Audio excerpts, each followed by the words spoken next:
Shalom, saudara-saudara yang dikasihi Tuhan Yesus Kristus. Selamat pagi, damai sejahtera Allah Bapa dan sukacita Roh Kudus menyertai kita semua. Kiranya kasih dan hikmat Tuhan Yesus Kristus menyertai dan menolong kita untuk melakukan tugas dan pekerjaan kita masing-masing di sepanjang hari ini. Nas renungan buat kita hari ini, Selasa tanggal 8 Agustus 2023 menurut Almanak HKBP adalah diambil dari kitab Perjanjian Baru, Injil Yohanes pasal 7 ayat 18, dikatakan demikian. Barang siapa berkata-kata dari dirinya sendiri, ia mencari hormat bagi dirinya sendiri. Tetapi barang siapa mencari hormat bagi Dia yang mengutusnya, ia benar dan tidak ada ketidakbenaran padanya. Demikian firman Tuhan. Tema renungan, hidup dalam kebenaran. Saudara yang dikasihi Tuhan Yesus Kristus, dapatkah Anda melihat kontras antara sikap orang-orang Yahudi dan Yesus dalam hari raya Pondok Daun?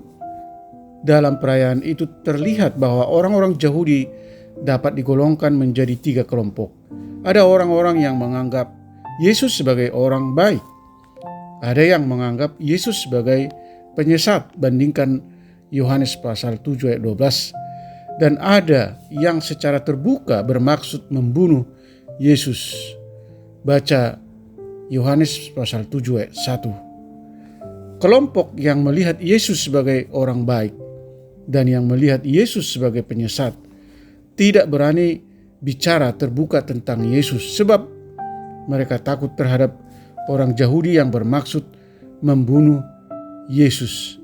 Berbeda dengan Yesus, ketika orang banyak secara diam-diam membicarakan dan ada juga yang bermaksud membunuh Dia, Yesus justru secara terbuka mengajar di bait Allah dan secara terbuka menyatakan asal ajarannya.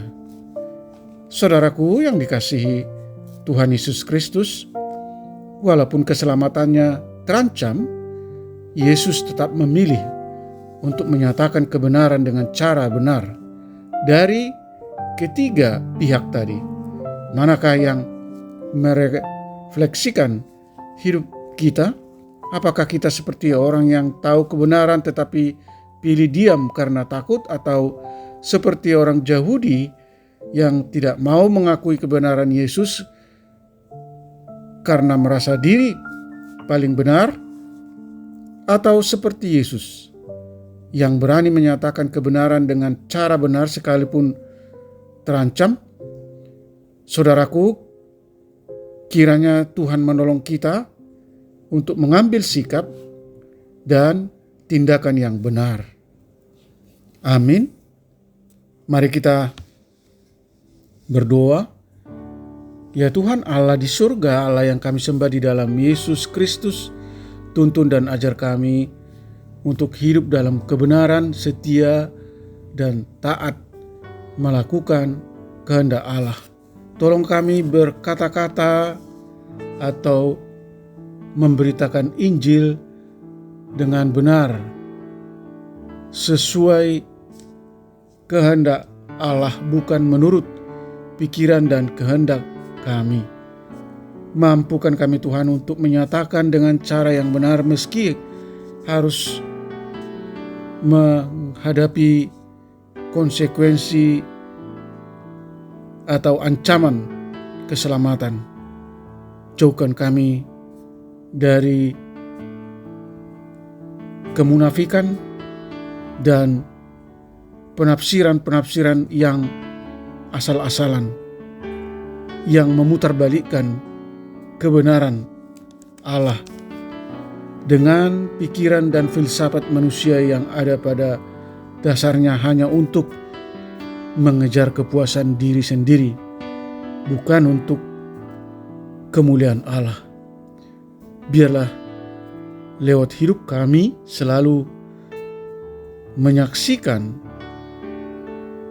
kebaikan Tuhan Yesus yang rela berkorban, mati di kayu salib untuk menjadi tebusan dosa-dosa umat manusia, Berkatilah kami umat-Mu dan para pendengar renungan pagi ini.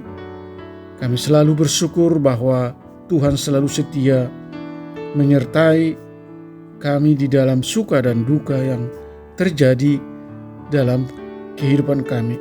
Tuhan kiranya berkenan menyembuhkan mereka yang sakit, yang dirawat di rumah ataupun di rumah sakit, menopang dan menguatkan mereka yang mengalami berbagai pergumulan dan masalah, dan menghibur mereka yang berduka. Buatlah usaha dan pekerjaan kami selalu berhasil, supaya kami mampu menjadi berkat bagi orang lain. Terima kasih Tuhan. Hamba berdoa di dalam nama Yesus Kristus, Tuhan dan Juru Selamat kami. Amin. Shalom. Selamat beraktivitas. Tuhan Yesus memberkati.